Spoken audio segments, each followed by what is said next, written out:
Existe um momento no caminho em que você sente que está piorando, quando na verdade está despertando. A desconstrução do ego não é suave. Ela não acontece como uma iluminação romântica, cheia de paz desde o início.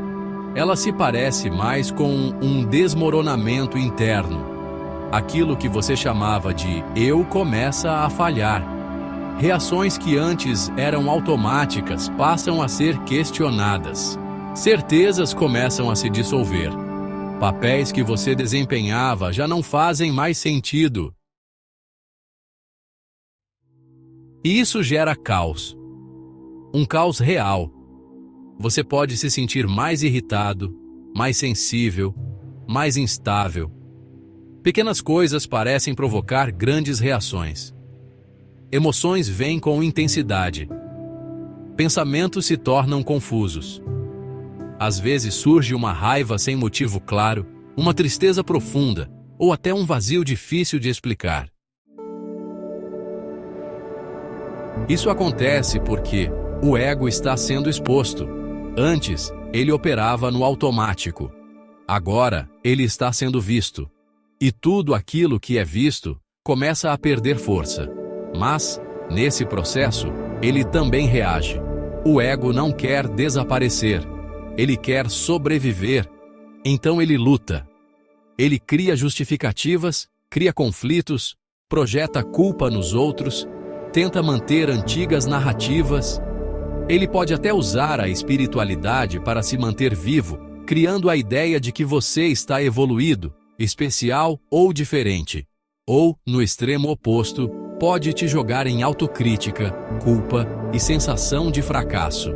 Tudo isso ainda é o ego tentando se reorganizar.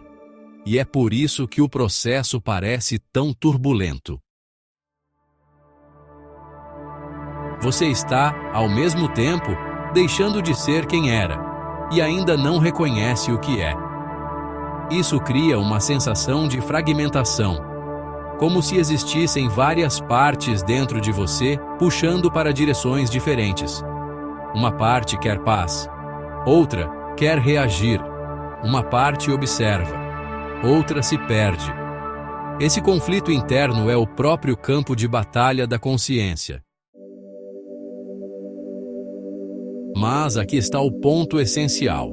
O caos não é um erro no processo. Ele é o processo. A desconstrução do ego é, inevitavelmente, desorganização interna. Porque o ego era uma estrutura organizada, ainda que falsa. Ele criava uma sensação de ordem, de controle, de identidade. Quando essa estrutura começa a ruir, o sistema entra em colapso temporário. É como desmontar uma casa para reconstruir algo mais verdadeiro. Durante a obra, tudo parece bagunçado. E se você não entende isso, você tenta reconstruir a casa antiga. Você volta para padrões conhecidos, para reações automáticas, para identidades que já não são verdadeiras, mas ainda são confortáveis. E assim, o ciclo se repete. Por isso, atravessar o caos exige consciência.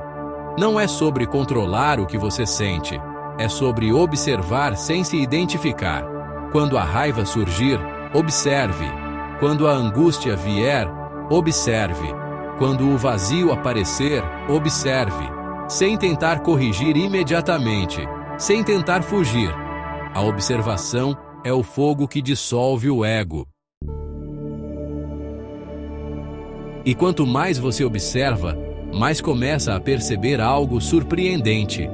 Existe uma parte em você que não está no caos. Existe algo que vê a confusão, mas não se confunde, que percebe a dor, mas não é a dor, que observa o ego, sem ser o ego. Esse é o início do real. Mas até que essa percepção se estabilize, o caminho pode ser intenso. Você pode sentir oscilações emocionais fortes, sensação de perda de identidade, cansaço mental e energético, questionamentos profundos sobre a vida, desapego de pessoas, ambientes ou hábitos, um silêncio interno estranho, às vezes desconfortável. Tudo isso faz parte.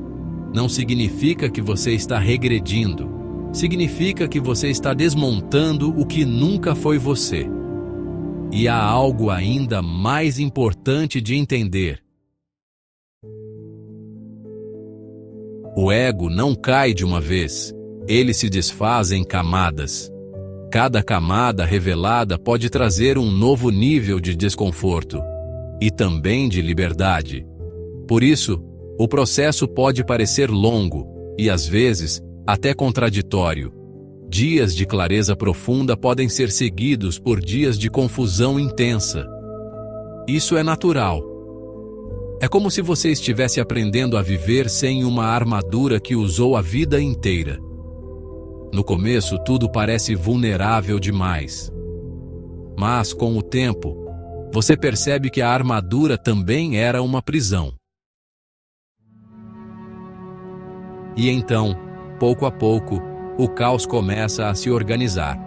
Não porque você controlou, mas porque você deixou ir. A mente se aquieta, as emoções se harmonizam, a presença se aprofunda, e algo novo, ou melhor, algo essencial, começa a sustentar você.